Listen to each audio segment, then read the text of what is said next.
You're listening to an Ono Media podcast. Hi, everyone listening. Welcome back to the Into the Dark podcast. This is a true crime / ghost / haunting / everything dark and spooky podcast.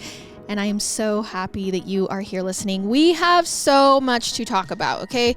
First things first, next week, next Wednesday, when the next episode of Into the Dark drops, so will Into the Dark merch. Our very first Into the Dark merch, you guys. I'm going to be wearing it on next week's episode. It is so freaking cute. Okay, I want to let you know, I sourced these t-shirts. They are nicer than your average merch t-shirts. They are a boxy fit, loose fit. The black isn't just like stark black. It's kind of that faded black. The neckline is a little bit thicker, okay? It's a little cool girl fit, okay? And the designs are so spooky and so cute, but also cool. They're like cool, as in I've been wearing it out and it looks almost like a graphic t-shirt, but it's Into the Dark merch, okay? And it's just in time for spooky season. So you guys, again, that is next week, next Wednesday, our very first Into the Dark merch. Go check it out. It's being sold on the Ono Media website. So where you would go buy Murder with My Husband merch, same place. So just go to the Murder with My Husband Instagram bio. You can find it in the Into the Dark Instagram bio, as well as the episode notes on wherever you are watching or listening to this. Okay, so now that we are done with that big news, I am going to jump into my 10 seconds. And I wanted to start off this 10 seconds by saying thank you, thank you, thank you. Last week was a hard episode for me. It was just actually, a hard week in general, and I was vulnerable on the show, and I got so many messages of hope and love and people who are also going through it. And it made me realize, I actually said this on our Twitch stream the other day, Into the Dark has slowly become like our little secret club over here. Like, of course, Murder with My Husband is the main, and it's big and it's huge and we love it. But Into the Dark has become a support group. Like, truly, if you go look at the YouTube comments for Into the Dark, it is just a bunch of people supporting each other, being there for each other, while also loving the episodes and loving true crime. And there's nothing else I could want. Like, I love that we have grown this little community of close-knit people, and truly, it feels like our club. So thank you for being a part of it. Thank you for being a part of the Into the Dark club. So I started a new TV show. It's called Mayfair Witches. Let me know in the comments if you have watched it. I think I'm on like episode 2. It seems like my vibe, but I'm not, like, I'm just a little confused still. So yeah, I started that. What else have I done?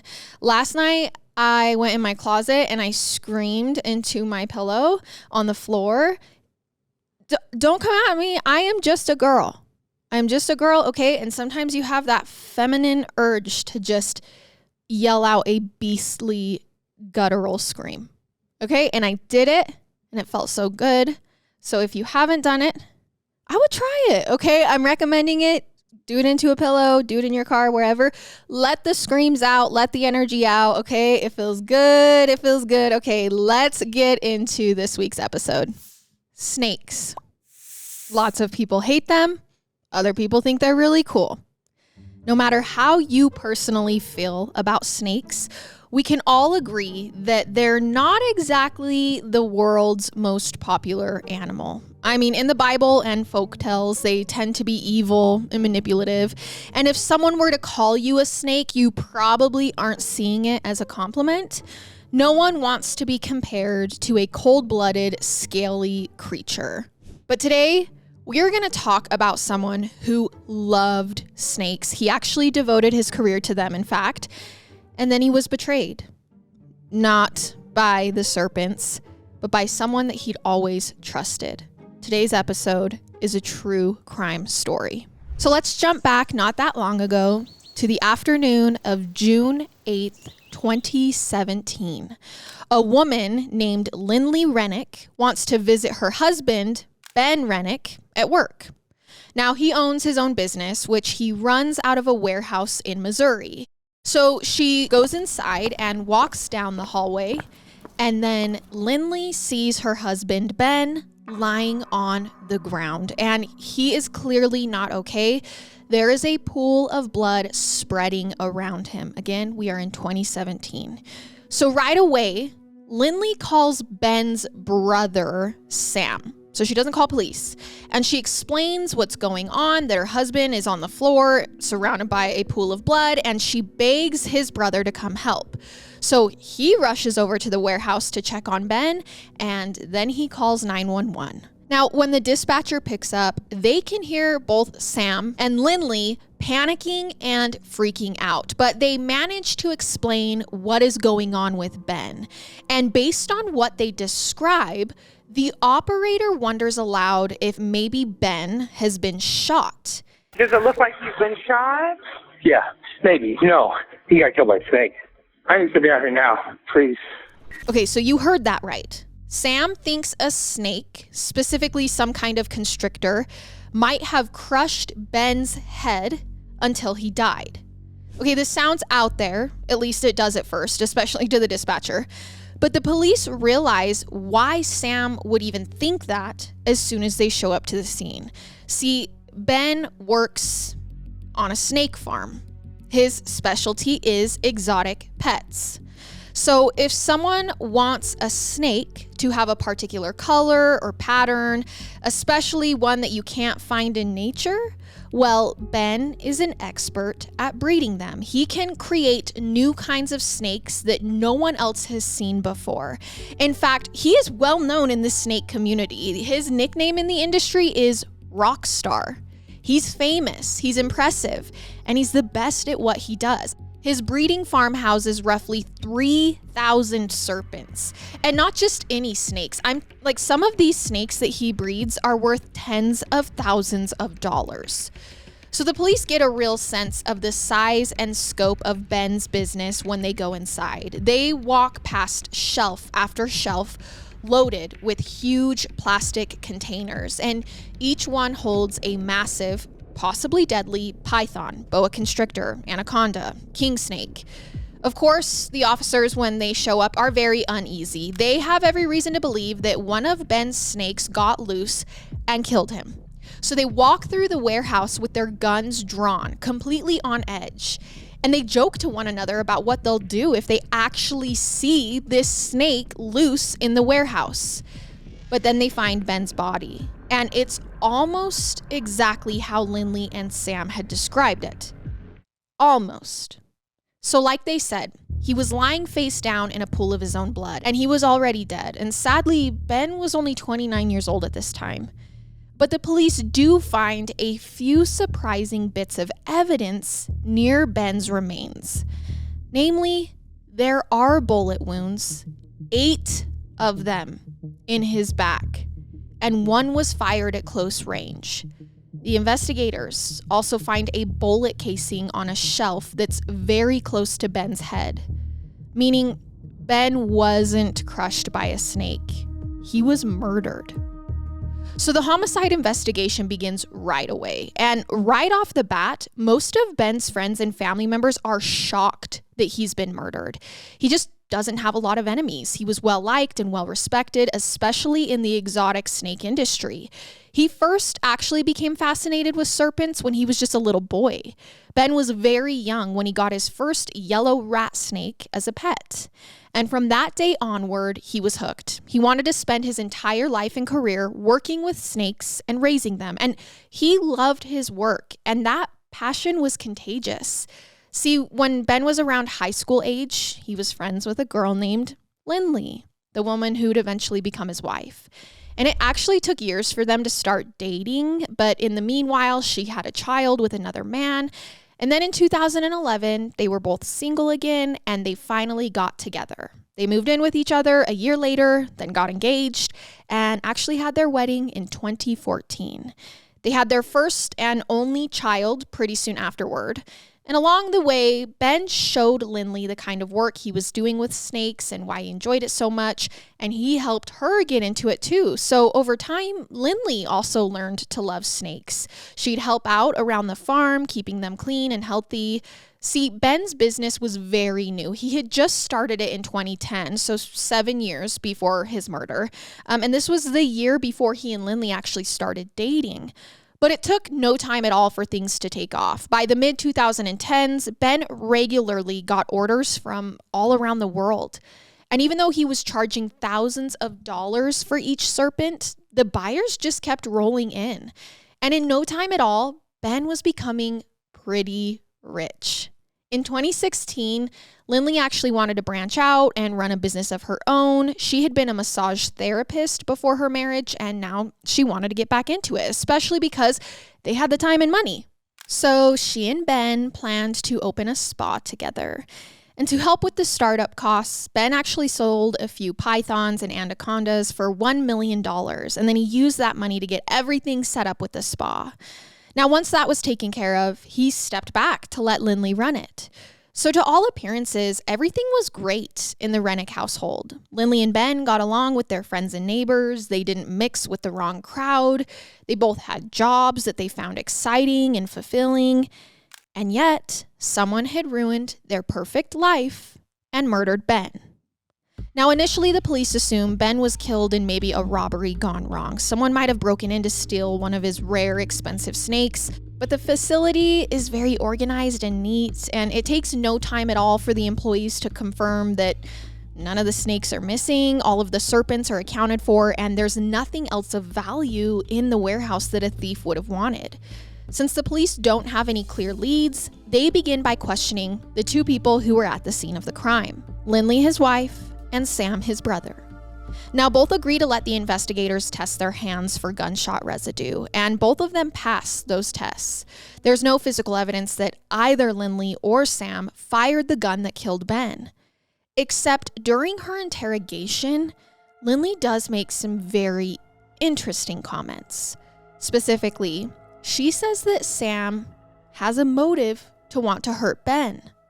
See, Ben had been thinking seriously about dialing back on his job. He'd been making plenty of money, and apparently he recently decided that he just wanted to take things easier. He wanted to sell off some of his rarest pythons, make millions of dollars in the process, and maybe he'd even sell the whole breeding facility and transfer his operations somewhere smaller.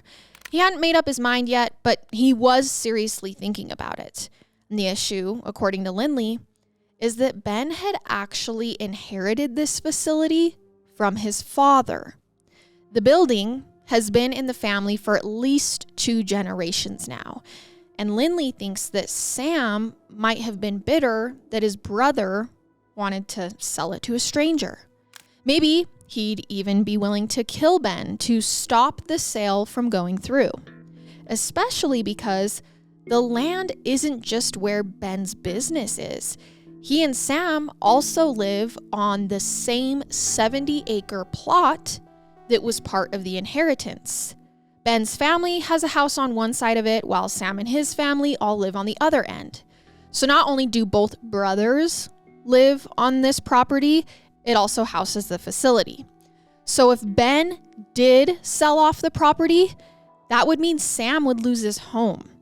Now, it's also worth remembering, Sam was the one who brought up the possibility that Ben was killed by a snake in the first place. Remember, when the dispatcher asked him point blank if Ben had been shot, Sam waffled back and forth, almost like he was trying to come up with another story on the spot.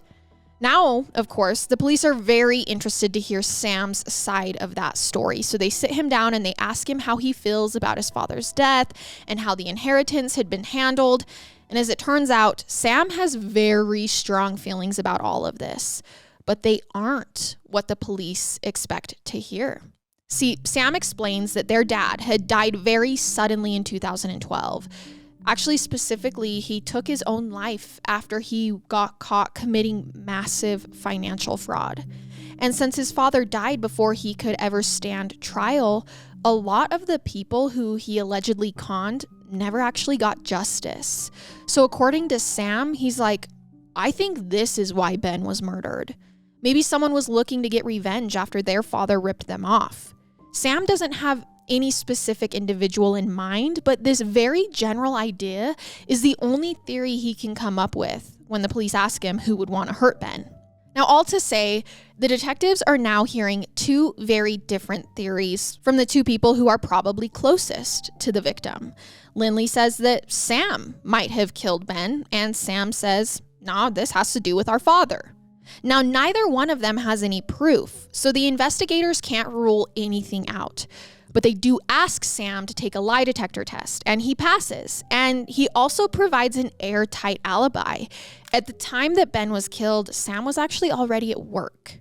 So at this point, to learn more, the detectives keep questioning people with connections to Ben and his business. And along the way, they end up talking to a woman named Ashley Shaw. Now, she works at the spa that Ben and Linley opened just a year earlier. And Ashley isn't just Ben's employee, she's actually very close to Linley. The two of them work side by side a lot of the time at the spa.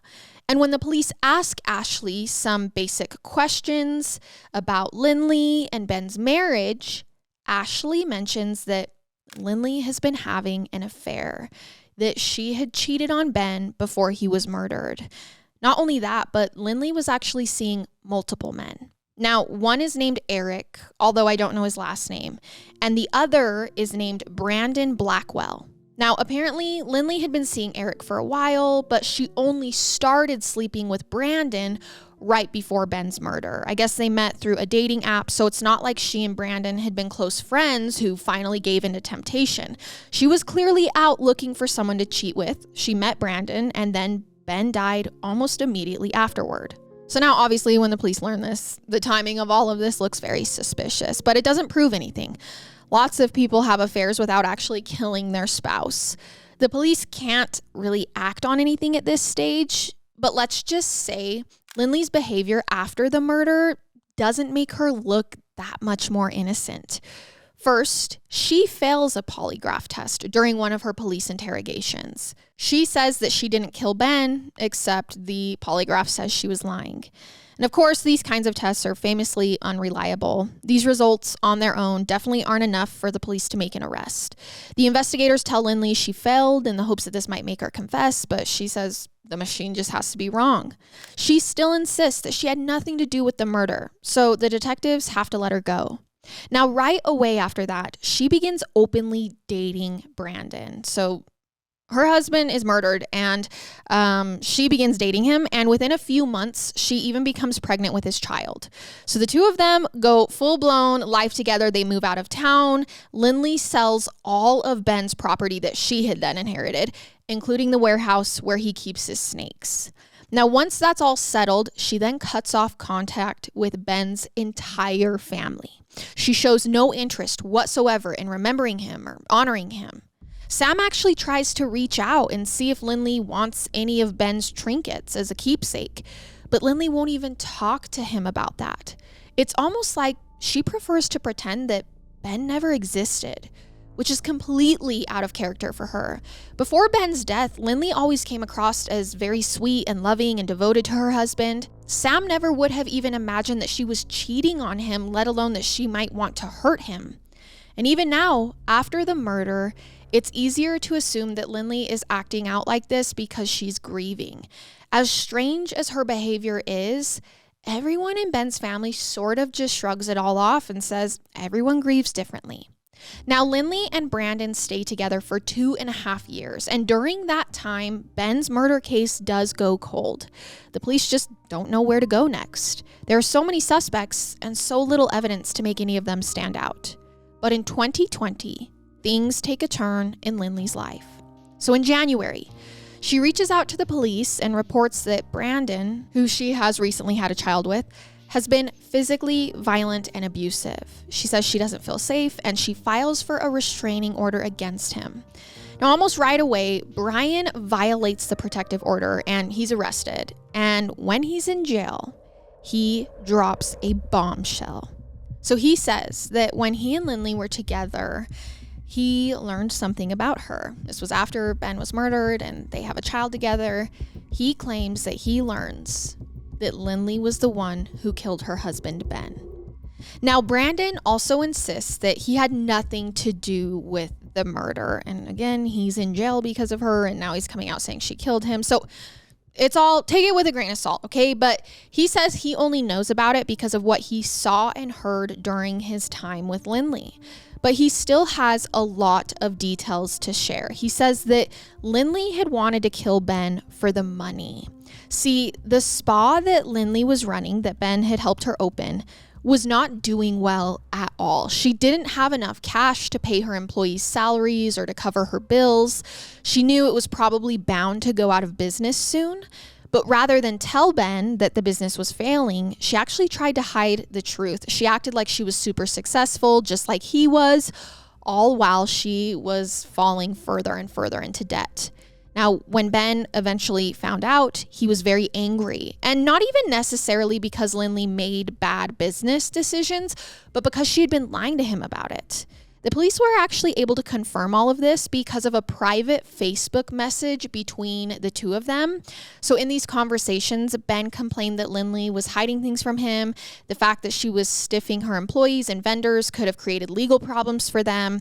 And he didn't even know how to fix the situation because she still refused to be fully transparent with him. He had no idea how many people she owed money to or how much. He was also starting to suspect that Linley was cheating on him. He said he didn't have any proof, and it sounds like Ben didn't want to jump to any conclusions. But in those same Facebook conversations, he asked some pointed questions about Linley's sense of loyalty.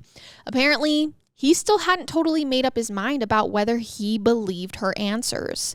Now, either way, this all put Linley in a very bad situation. Brandon told the police that Linley said she was positive that if Ben learned about the affairs, he would divorce her. And he made more money than her, and he had a stable job, which meant he had a good shot at getting custody of their child. And of course, her lifestyle would be a lot less luxurious without him supporting her. So reportedly, Linley started feeling desperate, and she didn't see a way to make her marriage to Ben work, and she also didn't see divorce as an option. As if that wasn't enough of a motive, Linley also knew that she'd get a huge windfall if Ben was to pass away. His life insurance policy alone was worth $1 million, and the business and all the snakes were incredibly valuable. And Linley would inherit everything. So basically, her professional dreams weren't working out, and she realized there was a quicker and easier way to get a lot of cash very fast, and that was to murder her husband. Now, this is what police are being told.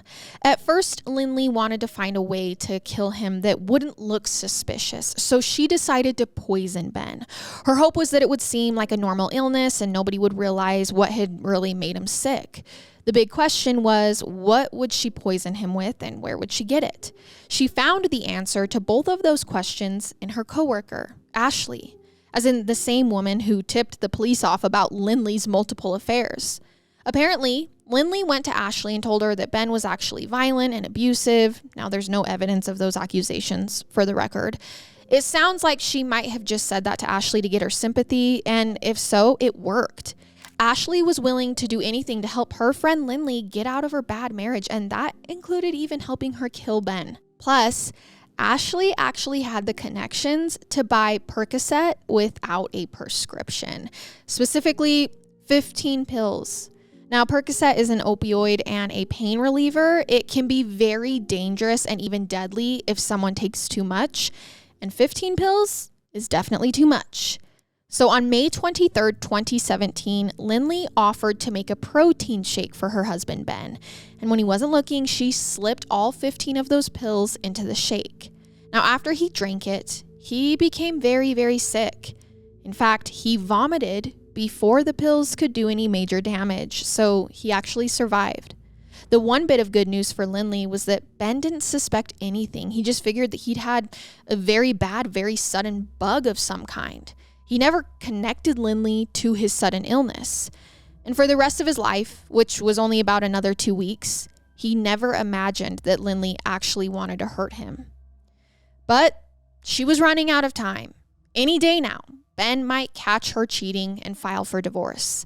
And since the poison hadn't worked, she was ready to try something new, something that Ben could not survive.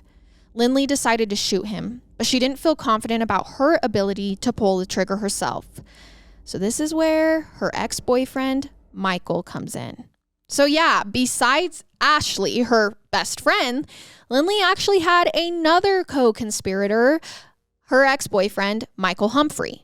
Now, to be clear, Michael was not one of the guys that Linley cheated on Ben with, as far as we know. She had relations with Eric and Brandon. Michael apparently was someone she dated way back before she even got together with Ben. Now, somewhere along the way, he got arrested on drug charges and went to prison. But as soon as he got out, Linley got back in touch with him. They began texting all the time and making plans on how to kill Ben. According to the police and the evidence, Linley was flirting with Michael and made him feel important. Obviously, this was her way of making him want to help her. She was manipulating him. Supposedly, she also told him a variation of the story that she'd told Ashley. Linley was claiming that Ben was abusive and she needed Michael to save her from him. She knew that Michael owned a lot of guns and he knew how to use them, so she convinced Michael to help her kill Ben. They planned to go to the snake farm together on June 8th, 2017. But as a reminder, Michael hadn't committed any violent crimes before. His previous convictions were for drugs. He's not a murderer. So even though he'd agreed in advance to shoot Ben, once they were in the room together and the gun was in his hand, Michael couldn't go through with it. And Linley was not willing to let another murder plot fall apart. So when Michael refused to pull the trigger, she grabbed the gun herself and she fired at Ben while his back was turned. He never saw it coming. To all appearances, he died without even ever realizing that his wife was the one who'd killed him. And then after Linley killed Ben, she collected his life insurance payout and went on to live her life without any regrets. Now keep in mind, this is all according to Brandon, and let's remember the timing of this confession. He just broke up with Linley and violated a restraining order against her, so he's not exactly an unbiased witness. The police pull Linley back into an interrogation to see what she has to say about all of these allegations, and she breaks. She admits she did have something to do with Ben's murder, but it wasn't her fault. According to her, Ben was physically abusive. She tells them the same exact thing she told Ashley and Michael. And Linley now says she lived in fear of Ben the entire time they were married, and when he got angry, he would lash out with violence. To hear Linley tell it, she finally worked up the nerve to leave Ben on June 8th, 2017. This is the same day he was murdered. So Linley tells police she knew Ben was going to get angry when she told him she wanted a divorce. So that's why she asked Michael to come with her when she gave Ben the news. She thought that Michael could help keep her safe. So according to her, they drove to the snake farm together. They walked inside. But before Linley could say a word to Ben, Michael drew the gun and fired it with no provocation. He shot Ben multiple times, then dragged Linley out of the facility before she could even check on Ben or see if he was okay. She says she was in shock for so long, it never occurred to her to tell the police what she'd witnessed, even after they began investigating the murder. So in other words, Linley says Michael killed Ben out of nowhere for no reason, and she was an innocent bystander. Again, the police have two conflicting statements to sort through. Brandon says Linley killed Ben. Linley says Michael did it. Except Brandon isn't the only one who's willing to testify that, Linley was the one who pulled the trigger. See, Linley's coworker, Ashley, she wasn't there for the shooting, but she does fully cooperate with the authorities and admits that she talked to Linley about the murder after it had happened. Apparently, after Ben was shot, Linley was covered in blood, and she asked Ashley to help get herself cleaned up. Ashley was a spa employee, and she really knew how to scrub every inch of Linley's skin until all of the blood was gone. So she helped Linley into the shower, washed her hands for her, and that's when Linley admitted, I shot Ben, it wasn't Michael. So Linley admits to Ashley that she was the one who did it. Now, Ashley passes that information along to the police and also admits that she was the one who bought the Percocet for Linley. She knew Linley was planning to commit murder. But Ashley says she only went along with it because she believed Linley was being abused. She wanted to help because Linley manipulated her. Now she understands that Linley isn't the person Ashley thought she was, and she was willing to cooperate. She testifies against Linley, and in return, she gets immunity for her role in all of it. And Michael works out a deal too. He agrees to testify against Linley, and in return, the state will charge him with second-degree murder instead of first-degree. His sentence is still life in prison, but he accepts the terms anyway. Even Brandon works something out. He had nothing to do with the murder, of course, but since he shared so much during his interrogation, the police agree to drop the charges for him of violating his restraining order. So the only person who ends up going to trial is Linley herself. Now, during her hearing, she sticks to the same story that she shared during her interrogation. She insists that Michael was the real killer. And of course, the prosecution attorneys ask her, if she's innocent, why didn't she just tell the police what happened earlier? Why did she falsely accuse Sam of killing Ben when she knew who the real killer was? Linley only says that she was too shocked and scared to know what to do. At the end of the day, the jury finds her guilty of second-degree murder. They acquit for the more serious charge of first-degree murder because they don't think the homicide was premeditated. It's hard to reconcile that with the testimony that Linley had already drugged Ben. Maybe they believed her that she only brought Michael and the gun to the snake farm because she was afraid of him, and then everything just got out of hand. Interestingly, the jurors give Linley an incredibly light sentence. They recommend that she only serve 13 years in prison for murder. They also find her guilty of armed criminal action and recommend another 3 years on top of that. So altogether, for all of her charges, the jury says that Linley should only spend a total of 16 years behind bars for killing Ben. It's clear that the judge is surprised when he hears the ruling. He actually tells Linley, "You're awful lucky, ma'am. You're gonna get out in your 40s, and my 40s weren't too bad. I really hope you don't kill again." Now, it's very difficult to say why the jurors chose to go so easy on her. None of them ever speak publicly about how they settled on that sentence. But Ben's friends and family members were all very shocked and sad, not only by the sentence, but by everything. The murder, the fact that his wife was responsible, all of the cheating. I mean, this entire thing seemed like something out of a soap opera. Ben was sweet and easygoing. How was he caught up in this? See, right after Ben's death, his colleagues worked together to figure out who would inherit his snakes and make sure that they were being taken care of. It was clear that Linley wasn't going to do it, and nobody wanted to see these animals get neglected, especially after Ben had devoted so many years of his short life to them. Some of his peers even bred a new special kind of snake in Ben's honor. It was white with yellow and black streaks, and it actually looks like some kind of specter, which may be why it's called the Renick ghost.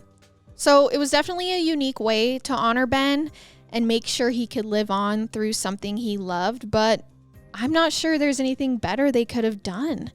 And while I'm sure there are a lot of people who still don't love snakes, Ben's story proved something, that you don't have to be a reptile to be cold-blooded, and human beings are capable of the worst kinds of betrayals. And that is the story of Ben Renick. Thank you guys so much for listening to this episode of Into the Dark, and I will see you next time as we venture further into the dark together. Goodbye.